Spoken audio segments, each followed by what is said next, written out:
বাসা থেকে বের হয়েছি বাজারের উদ্দেশ্যে। লাল শাক আর ইলিশ মাছ আমার খুব ফেভারিট, তো বাজার লিস্টে এই দুই আইটেমই থাকবে ইনশাল্লাহ। হাঁটতে হাঁটতে রোডে এসে পড়লাম, জাস্ট ওয়েদারটা দেখেন গাইস, একদম কড়া রোদ, তাকানোই যাচ্ছে না। সময়টা ছিল সকাল অলমোস্ট 11টা। তারপর ভাবলাম যেহেতু রোদের তাপমাত্রা অনেক বেশি, এখন আর বোট বাজার যাব না।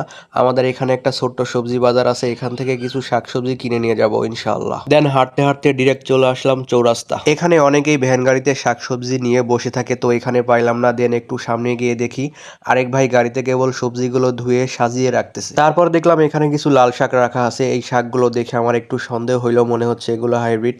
আর হাইব্রিড কোনো কিছুই স্বাদ লাগে না, শাক বলেন আর সবজি বলেন কোনোটাই না। তো কি আর করার, ফাইনালি বাধ্য হয়ে এখন বোট বাজারেই যাইতে হবে। তারপর অটোতে উঠে ডিরেক্ট চলে আসলাম বোট বাজার। অটো থেকে নেমে এখন চলে যাচ্ছি বাজারের মধ্যে। চলেন ভেতরে যাওয়া যাক, দেখি কি কি পাওয়া যায়। বাজারে ঢুকে দেখলাম দোকানের সবজিগুলো আমার দিকে তাকিয়ে আছে, বাট তাকিয়ে থাকলে কি হবে, প্রত্যেকটা জিনিসের যে দাম একদম আকাশ ছোঁয়া। বর্তমান বাজারে 1000 টাকার নোট নিয়ে যদি আপনি বাজারের এই পাশ দিয়ে ঢুকে ওই পাশ দিয়ে বের হন, তাহলে 1 টাকাও আপনার অবশিষ্ট থাকবে না। তার মানে 1-2000 টাকা বর্তমান বাজারে কিছুই না। চিন্তা করে দেখছেন যাদের ইনকাম কম তারা কিভাবে চলতেছে। তো আমি এখন যেই দোকানের সামনে দাঁড়িয়ে আছি, এই দোকানটিতে সবসময় প্রিমিয়াম কোয়ালিটির সবজি থাকে, তাই ঘুরতে ঘুরতে শেষমেশ এই দোকানের সামনে এসে দাঁড়ালাম। এখন লাল শাকগুলো দেখতেছি, শাকগুলো দেখতে দেশি লাল শাক মনে হচ্ছে, হাতে নিয়ে দেখলাম পাতাগুলো অনেক সুন্দর। তারপর এখান থেকে কিছু লাল শাক নিয়ে নিলাম। দেন ওইখান থেকে চলে আসলাম মাছের বাজারে, দেখা যাক মাছের বাজারের কি অবস্থা। তো চারপাশে ঘুরতেছি আর দেখতেছি, দাম জিজ্ঞেস করার সাহস পাচ্ছি না, কারণ আগে থেকে টের পেয়ে গেছি যে প্রত্যেকটা মাছের চওড়া দাম। এখানে দেখলাম মিডিয়াম সাইজের চিংড়ি মাছ, দাম জিজ্ঞেস করেই মাথায় হাত,